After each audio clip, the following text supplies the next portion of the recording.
तो हम पढ़ रहे हैं इलेक्ट्रोमैग्नेटिक वेव्स। अच्छा, इलेक्ट्रोमैग्नेटिक वेव्स को इलेक्ट्रोमैग्नेटिक रेडिएशन भी कहते हैं। आज हमारे पास है इलेक्ट्रोमैग्नेटिक स्पेक्ट्रम, आज इसको समझेंगे। जब मैक्सवेल ने प्रिडिक्ट किया कि इलेक्ट्रोमैग्नेटिक वेव्स एग्जिस्ट करती हैं, तो उस समय हम ये जानते थे कि भाई एक ही इलेक्ट्रोमैग्नेटिक वेव दुनिया में है और वो है विजिबल लाइट, क्योंकि हम उसी को डिटेक्ट कर पाते थे, ह्यूमन बींग्स उसी को देख पाते हैं। लेकिन जब आगे रिसर्च हुई तो ये पता चला कि विजिबल के अलावा और भी हमारे पास इलेक्ट्रोमैग्नेटिक वेव्स हैं, डिफरेंट फ्रीक्वेंसीज की, डिफरेंट वेवलेंथ की इलेक्ट्रोमैग्नेटिक वेव्स हमारे पास हैं। हमने बेसिकली इनको क्लासिफाई किया है on the basis of production या डिटेक्शन, कैसे इनको प्रोड्यूस किया जाता है, कैसे डिटेक्ट किया जाता है, इसके बेस पे इनको क्लासिफाई किया। और हमें मिला कि हमारे पास 7 टाइप्स की इलेक्ट्रोमैग्नेटिक वेव्स हैं, 7 टाइप्स की। Gamma rays, X rays, ultraviolet, visible, infrared, microwaves, radio waves. ये 7 टाइप्स की हमारे पास इलेक्ट्रोमैग्नेटिक वेव्स हमको मिली। ठीक है, जब हम आगे चले तो हमें पता चला कि ये 7 टाइप्स की वेव्स, इनकी फ्रीक्वेंसी और वेवलेंथ तो डिफरेंट है, लेकिन इनकी स्पीड सेम है किसी एक पर्टिकुलर मीडियम में। क्या है सर इसका मतलब? जैसे अगर वैक्यूम की बात करें, गामा रेज की स्पीड है 3 × 10⁸ मीटर पर सेकेंड वैक्यूम में, तो एक्स रेज की भी स्पीड वही है वैक्यूम में, विजिबल की भी वही स्पीड है वैक्यूम में, इंफ्रारेड की भी वही है, माइक्रोवेव्स की भी वही है, रेडियो वेव्स की भी वही है, अल्ट्रावायलेट, सबकी सेम है। सबकी स्पीड एक पर्टिकुलर मीडियम में सेम है। सपोज ये इलेक्ट्रोमैग्नेटिक वेव किसी दूसरे मीडियम में एंटर करती है और वहां पे एक्सरे की स्पीड है 2.8 × 10⁸ मीटर पर सेकेंड, तो उस मीडियम में विजिबल की स्पीड भी वही होगी, 2.8 × 10⁸ मीटर पर सेकेंड। तो इन सब वेव्स में फ्रीक्वेंसी और वेवलेंथ तो सबकी डिफरेंट है, लेकिन एक चीज कॉमन है सब में, वो है इनकी स्पीड। इनकी स्पीड सेम है, सबकी स्पीड सेम है। ठीक है, तो ये जो अरेंजमेंट है इलेक्ट्रोमैग्नेटिक वेव्स का, ये जो अरेंजमेंट है on the basis of frequency या वेवलेंथ, जो हमने अरेंजमेंट किया, जो इनको अरेंज किया on the basis of frequency और वेवलेंथ, इस अरेंजमेंट को बोला गया इलेक्ट्रोमैग्नेटिक स्पेक्ट्रम। तो इलेक्ट्रोमैग्नेटिक स्पेक्ट्रम क्या है? Arrangement of electromagnetic waves according to frequency और वेवलेंथ। अब ये जो टेबल है ये एनसीईआरटी की 8.1 है और ये बहुत इंपॉर्टेंट है, इसको अच्छे से तैयार कर लो, अच्छे से तैयार कर लो। वेव्स की वेवलेंथ कितनी है, कैसे उनको प्रोड्यूस किया जाता है, कैसे डिटेक्ट किया जाता है, उनके यूजेस क्या हैं। अगर आपको वेवलेंथ तैयार हो गई तो फ्रीक्वेंसी ऑटोमेटिकली रेडी हो जाएगी, क्योंकि हम जानते हैं lambda is equal to C upon nu, lambda equal to C upon nu, nu is frequency. तो जिसकी वेवलेंथ ज्यादा होगी उसकी फ्रीक्वेंसी कम होगी, रिलेशन तो आपको पता है ना, जिसकी वेवलेंथ ज्यादा होगी उसकी फ्रीक्वेंसी कम होगी। अच्छा, मैं थोड़ा वेवलेंथ आपको समझा देता हूं, वेवलेंथ है क्या।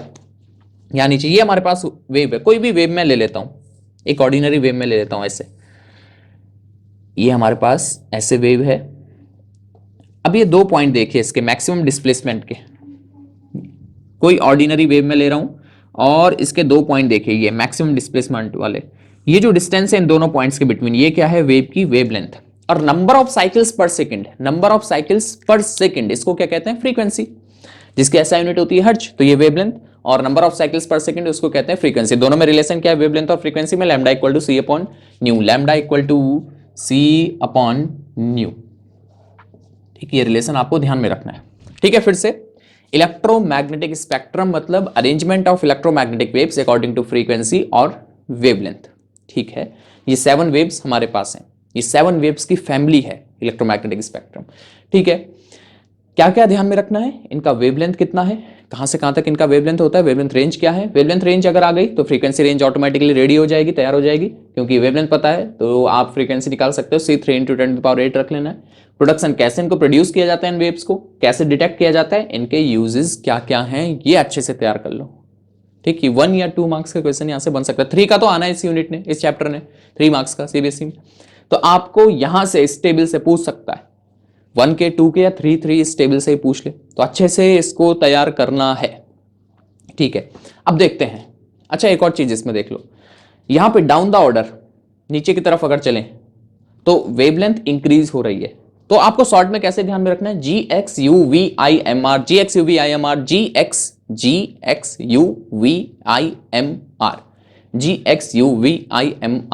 GXUVIMR, और नीचे की तरफ वेवलेंथ इंक्रीज हो रही है। अच्छा, यहां पे अरेंजमेंट अलग भी कर सकते हैं, रेडियो वेव्स को पहले लिख लिया, नीचे से ऊपर की तरफ लिख लिया, मतलब रेडियो वेव्स, फिर माइक्रो, फिर इंफ्रारेड, फिर विजिबल, फिर अल्ट्रावायलेट, फिर एक्सरेज, फिर गामा रेज। कैसे भी लिख सकते हैं, मैंने ऐसे लिखा है, नीचे की तरफ वेवलेंथ इंक्रीज हो रही है, ठीक है।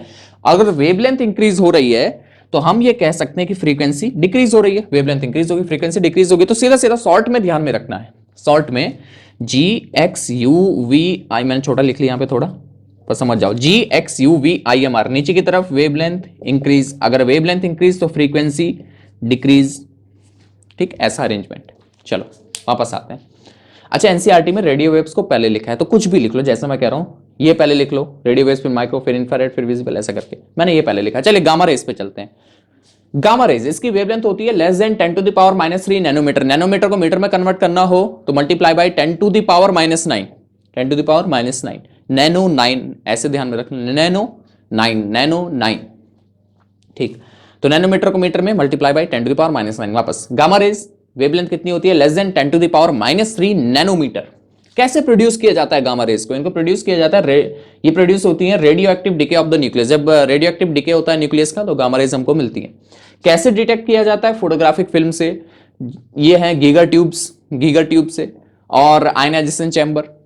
इसको डिटेक्ट करने के तरीके, डिटेक्ट मतलब कैसे आइडेंटिफाई किया जाए। अब मैं इनकी डिटेल में नहीं चल रहा हूं, यहां नहीं जाना है आपको, डिटेल में नहीं जाना है, ठीक है। तो ये डिटेक्शन के इसके तरीके हैं। यूजेस क्या है गामा रेज के? गामा रेज के यूजेस देखते हैं। गामा रेज के यूजेस हैं in treatment of cancer and tumours. Cancer cells को डिस्ट्रॉय कर सकती है गामा रेज, कैंसर सेल्स को, गामा रेज कैंसर सेल्स को डिस्ट्रॉय कर सकती है, तो इसको यूज किया जाता है in the treatment of cancer and tumours. लेकिन ज्यादा एक्सपोजर गामा रेज के साथ हार्मफुल हो सकता है। एक्सरेज पे चलते हैं। एक्सरेज की wavelength 10 to the power -3 nanometre to 1 nanometre. आप यहां से फ्रीक्वेंसी रेंज निकाल सकते हो। वेवलेंथ तो ये ना 10 to the power -3 nanometre to 1 nanometre, frequency range आप बना सकते हो यहां से, ठीक है। एक्सरेज को कैसे प्रोड्यूस किया जाता है?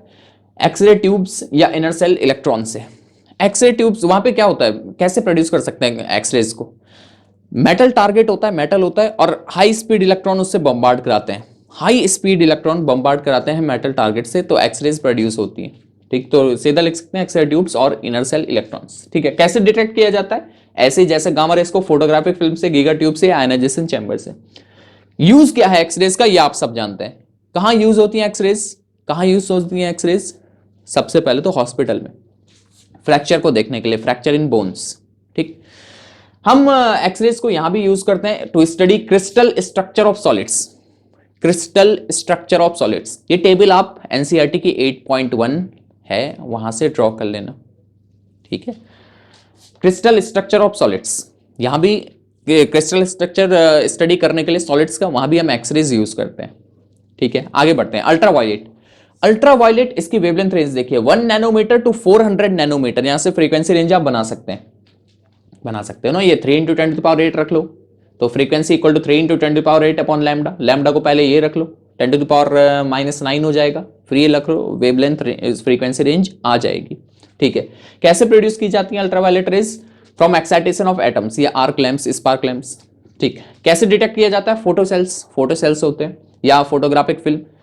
क्या यूज है अल्ट्रावायलेट के? आपने सुना होगा ROUV प्यूरिफायर। तो कहां यूज होती है अल्ट्रावायलेट?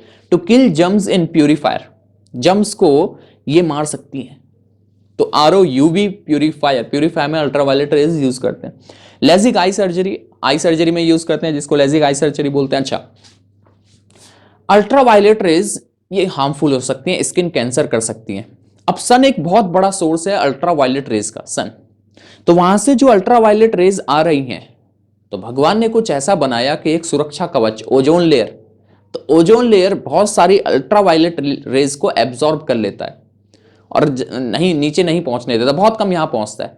सोचो अगर ओजोन लेयर ना हो, जो डैमेज हो रही है CFC से और जो पॉल्यूशन हो रहा है, अगर ओजोन लेयर ना हो तो बहुत सारी अल्ट्रावायलेट रेज यहां पहुंच जाएंगी, और अगर यहां पहुंच गई तो काफी स्किन प्रॉब्लम्स होने लगेंगी। तो अल्ट्रावायलेट रेज, इसके साथ ज्यादा एक्सपोजर स्किन कैंसर कर सकता है। अच्छा, एक और चीज, सन टैनिंग सुना होगा आपने, भाई धूप में ज्यादा बैठ जाओ तो हाथ या जो भी पार्ट बॉडी का धूप में रखा हुआ है वो काला पड़ जाता है, सन टैनिंग। और उसके लिए क्रीम भी आती है, ये क्रीम, वो क्रीम, महंगी महंगी क्रीम आती है उसके लिए, सन टैनिंग उसको कहते हैं, काला पड़ जाता है ना वहां पे। ऐसा क्यों? वो इसलिए क्योंकि जब आप धूप में बैठते हैं तो अल्ट्रावायलेट रेज मेलानिन के प्रोडक्शन को इंक्रीज करती हैं। अल्ट्रावायलेट रेज मेलानिन के प्रोडक्शन को इंक्रीज करती हैं, और वही मेलानिन के प्रोडक्शन जब इंक्रीज होता है तो वहां पे सन टैनिंग हो जाती है। ठीक है। अच्छा, अगर ग्लास विंडो है, कांच की बनी हुई है, तो फिर सन टैनिंग नहीं होगी। क्यों? क्योंकि ग्लास विंडो अल्ट्रावायलेट रेज को ब्लॉक कर देती है, नहीं आने देती है। तो अगर अल्ट्रावायलेट नहीं आएगी, सन टैनिंग नहीं होगी। सन टैनिंग किस वजह से? क्योंकि मेलानिन का प्रोडक्शन बढ़ गया। मेलानिन का प्रोडक्शन क्यों बढ़ गया? अल्ट्रावायलेट की वजह से। तो इसका मतलब ये नहीं कि धूप में जाना ही नहीं है, थोड़ा बहुत जाना चाहिए। अब ये नहीं कि भाई दिन भर ही बैठे रहो, लेकिन धूप में जाना जरूर है। भाई बहुत सर स्किन कैंसर हो जाएगा अल्ट्रावायलेट से, नहीं भाई, बहुत ज्यादा पार्ट ब्लॉक कर दिया है ओजोन लेयर ने, और वही नीचे भेजा जो हमारे लिए जरूरी है। तो धूप में भी बैठना है। ठीक है। अच्छा, आगे विजिबल तो पता है आपको, आप देख पा रहे हैं अपने अराउंड जो वर्ल्ड, वो विजिबल रेज की वजह से। इसकी वेवलेंथ रेंज तो याद कर लो भाई, 400 nanometre to 700 nanometre, 400 nanometre to 700 nanometre. क्योंकि नेक्स्ट जो पार्ट है हमारा, नेक्स्ट जो हमारा चैप्टर है वो यही है, इसकी स्टडी पढ़ेंगे इसके आगे। ठीक है। कैसे प्रोड्यूस होती है एक्साइटेशन ऑफ वैलेंस इलेक्ट्रॉन्स, ये बात भी पढ़ेंगे। डिटेक्शन, विजिबल रेज को कैसे डिटेक्ट कर सकते हैं? आई से, सबसे बड़ा इंस्ट्रूमेंट हमारे पास आंखें, फोटोसेल्स। अच्छा, यूज क्या है विजिबल रेज के? क्या यूज होंगे सोचो। सर ने तो यूज नहीं लिखे, मैंने यहाँ पे यूज नहीं लिखे इसके, यूज नहीं लिखे। विजिबल के क्या यूज है? विजिबल के यूज हैं अपने अराउंड इस अच्छी दुनिया को देखने के लिए, यही तो सबसे बड़ा यूज है विजिबल का। अच्छा, अब आगे बढ़ेंगे। इंफ्रारेड वेव्स, इंफ्रारेड इसकी वेवलेंथ है 700 नैनोमीटर टू 1 मिलीमीटर। ये मिलीमीटर में आ गया, मिलीमीटर, मिली 3 बार मिली, 10⁻³ मीटर में कन्वर्ट हो जाएगा। कैसे प्रोड्यूस किया जाता है? Vibration of atoms and molecules. Detection, thermopiles, bolometer, ये डिवाइसेस हमारे पास अलग अलग ये तरीके हैं। ठीक है। यूजेस, कहां यूज होता है इंफ्रारेड? रिमोट्स में। आपने देखा होगा रिमोट के आगे, टीवी रिमोट है आपके या कोई भी रिमोट है, उसके आगे एक छोटा सा बल्ब होता है, छोटा सा बल्ब होता है। वो जो लाइट भेज रहा है, वो जो वेव आगे भेज रहा है, वो कौन सी है? इंफ्रारेड। क्यों सर? उसमें सिंपल एलईडी यूज क्यों नहीं करते जो लाइट भी देता? हमें टीवी चलानी है, रिमोट का बटन प्रेस किया, बार बार लाइट आएगी, बार बार लाइट आएगी तो वो डिस्टर्बिंग होगा ना। बार बार एलईडी से लाइट निकल रही है तो डिस्टर्बिंग होगा, चमकता रहेगा। हमें सिग्नल भी आगे भेजना था, हमें सिग्नल भी आगे भेजना था, और दिखे भी नहीं, क्योंकि दिखने की जरूरत नहीं ना। रिमोट में क्या देखना है अपने, लाइट आगे जा रही है कि नहीं। तो हमें सिग्नल भी आगे भेजना था, दिखना भी नहीं चाहिए, तो हमने क्या यूज किया? इंफ्रारेड। एक बात ध्यान रखिए, हम यहां पे आपको सबसे अलग क्या दिख रहा है? जो मैंने लिखा हुआ है विजिबल, रेड से लिखा हुआ है। तो एक बात ध्यान रखिए, ह्यूमन बींग्स बस किसको डिटेक्ट कर सकते हैं? विजिबल को। विजिबल को, इतने पार्ट को, इलेक्ट्रोमैग्नेटिक स्पेक्ट्रम के इतने पार्ट को, इलेक्ट्रोमैग्नेटिक रेडिएशन के इतने ही पार्ट को ह्यूमन बींग्स डिटेक्ट कर सकते हैं, विजिबल को। बाकी हम डिटेक्ट नहीं कर सकते। इंफ्रारेड वेव्स हम नहीं देख सकते, डिटेक्ट नहीं कर सकते हम लोग। ठीक है। क्योंकि हम देख नहीं सकते, तो इसलिए रिमोट में हम यूज करते हैं इंफ्रारेड। इसके अलावा to see through fog smoke, fog smoke में देखने के लिए हम इंफ्रारेड कैमरे का यूज करते हैं। इंफ्रारेड सीसीटीवी भी होते हैं। अच्छा, आगे इंफ्रारेड को हीट वेव्स भी कहते हैं, क्योंकि जहां पे ये पड़ती हैं उस सरफेस को, उस ऑब्जेक्ट को हीट अप कर देती हैं, गर्म कर देती हैं, तो इनको हम कहते हैं हीट वेव्स। कभी कभी इनको क्या कहते हैं, क्या कहा जाता है? हीट वेव्स, क्योंकि जिस ऑब्जेक्ट पे गिरती हैं उसको हीट अप कर देते हैं। या ये कहें कि hot bodies infrared waves, hot bodies infrared waves radiate करती हैं। ठीक, ये भी समझ गए। चलो आगे, माइक्रोवेव्स। अच्छा, एक और, स्नेक्स, स्नेक इंफ्रा, ये कहा जाता है कि स्नेक्स इंफ्रारेड को डिटेक्ट कर सकते हैं, स्नेक्स इंफ्रारेड को डिटेक्ट कर सकते हैं। समझ गए? कहां फायदा होता है स्नेक्स को फिर, अगर वो इंफ्रारेड को डिटेक्ट कर सकते हैं तो? अगर वो इंफ्रारेड को डिटेक्ट कर सकते हैं तो वो दूर से समझ लेते हैं, वो दूर से समझ लेते हैं कि कहां पे हॉट बॉडी, हॉट बॉडी मतलब कोई एनिमल हो, जैसे कोई रैट है या कुछ है, जो भी है, तो उसकी बॉडी इंफ्रारेड रेडिएट कर रही होगी, क्योंकि बॉडी गर्म रहती है ना, इंफ्रारेड रेडिएट कर रही होगी, तो इंफ्रारेड को डिटेक्ट कर सकते हैं स्नेक्स, ऐसा बोला जाता है, जो उनको हेल्प करता है शिकार करने में। ठीक है, आगे चलते हैं। Microwaves, microwaves 1 millimetre to 0.1 metre, इनकी वेवलेंथ रेंज। कैसे प्रोड्यूस किया जाता है? लाइस्ट्रॉन वाल्व और मैग्नेट्रॉन वाल्व से। ये मैग्नेट्रॉन वाल्व और लाइस्ट्रॉन वाल्व क्या होती हैं, ये तो बात की बातें हैं, हायर क्लासेस में आप इनको पढ़ते हैं 12th के बाद। खैर अभी बस इतना। कैसे डिटेक्ट किया जाता है? पॉइंट कॉन्टैक्ट डायोड से, डायोड सेमीकंडक्टर में आपका आएगा। ठीक, आगे कहां यूज होती है माइक्रोवेव? ये इंपॉर्टेंट है, कहां यूज होती है? माइक्रोवेव्स यूज होती है रडार सिस्टम में। रडार सिस्टम में हम क्या यूज करते हैं? माइक्रोवेव से। माइक्रोवेव ओवन कुकिंग में भी यूज करता है माइक्रोवेव्स का। अच्छा एक और, जैसे आपने देखा होगा क्रिकेट में हम बॉल की स्पीड निकालते हैं, टेनिस में हम बॉल की स्पीड निकालते हैं, तो कौन सी वेव्स यूज करते हैं? माइक्रोवेव्स। ठीक है, आगे चलते हैं। रेडियो वेव्स, इसकी वेवलेंथ रेंज है greater than 0.1 metre. Highest wavelength की इलेक्ट्रोमैग्नेटिक वेव कौन है? सबसे ज्यादा वेवलेंथ किसकी है? इसकी, रेडियो वेव्स की। और सबसे कम फ्रीक्वेंसी किसकी है? जिसकी वेवलेंथ सबसे ज्यादा होगी, मतलब रेडियो वेव्स की। Highest wavelength, least frequency, radio waves. इसकी वेवलेंथ रेंज कैसे प्रोड्यूस होती है? Rapid acceleration and deceleration of electron in areas. Antenna में रैपिड एक्सेलेरेशन और डिसेलेरेशन करते हैं इलेक्ट्रॉन्स का एंटीना में। कैसे इनको डिटेक्ट करते हैं? Receiver aerial, receiving antenna. ठीक, यूजेस क्या हैं? ये देखिए, यूजेस है रेडियो टीवी कम्युनिकेशन में और सेलुलर फोन में। हम रेडियो टीवी का जो सिग्नल देखते हैं या जो मोबाइल का सिग्नल है, दरअसल वो है क्या? वो है रेडियो वेव्स। जो हम सिग्नल की बात करते हैं, जो हम रेडिएशन की बात कर रहे हैं, भाई सिग्नल आ रहा है, ये आ रहा है, या हमारा डिस्क का सिग्नल हो गया, वो कौन सी वेव्स हम यूज कर रहे हैं कम्युनिकेशन के लिए? Radio waves. इनकी ज्यादा वेवलेंथ की वजह से क्या यूज की जाती है? Radio waves. समझ गए? कम्युनिकेशन के लिए कौन सी? Radio waves. तो जो हम फोन के सिग्नल की बात कर रहे हैं, दरअसल वो कौन है? Radio waves. समझ गए? ये है इलेक्ट्रोमैग्नेटिक स्पेक्ट्रम। इस टेबल को आपको अच्छे से तैयार करना है। Wavelength range, uses, production, detection, सब अच्छे से रेडी कर लो। ठीक, तो इसमें इतना ही। एक और बात आप ध्यान रखिए भाई, एक और ये देखिए कि हम बहुत सारी वेव से घिरे हुए हैं। हमारे आसपास विजिबल तो है ही, रेडियो वेव्स भी हैं, माइक्रोवेव्स भी हैं, इंफ्रारेड भी, बहुत सारी वेव्स है, लेकिन हम उनको देख नहीं पाते हैं। बस किसको डिटेक्ट कर पाते हैं? विजिबल को। ठीक, तो ज्यादा एक्सपोजर रेडिएशन के साथ वो अच्छा नहीं है। हम ज्यादा मोबाइल का यूज कर रहे हैं, रेडियो वेव्स जो सेल्स को डैमेज कर सकती हैं।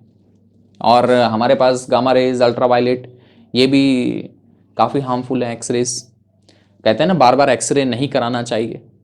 ठीक है, तो ज़्यादा एक्सपोजर रेडिएशन के साथ इट मे बी हार्मफुल, तो रेडिएशन से दूरी बना के रखना अच्छा है। ठीक है, यूज़ करिए, टेक्नोलॉजी है उसका यूज़ करिए, लेकिन ज़्यादा एक्सपोजर रेडिएशन के साथ, ज़्यादा कॉन्टैक्ट में रेडिएशन के साथ वो अच्छा नहीं है। तो इसमें इतना ही। Thank you.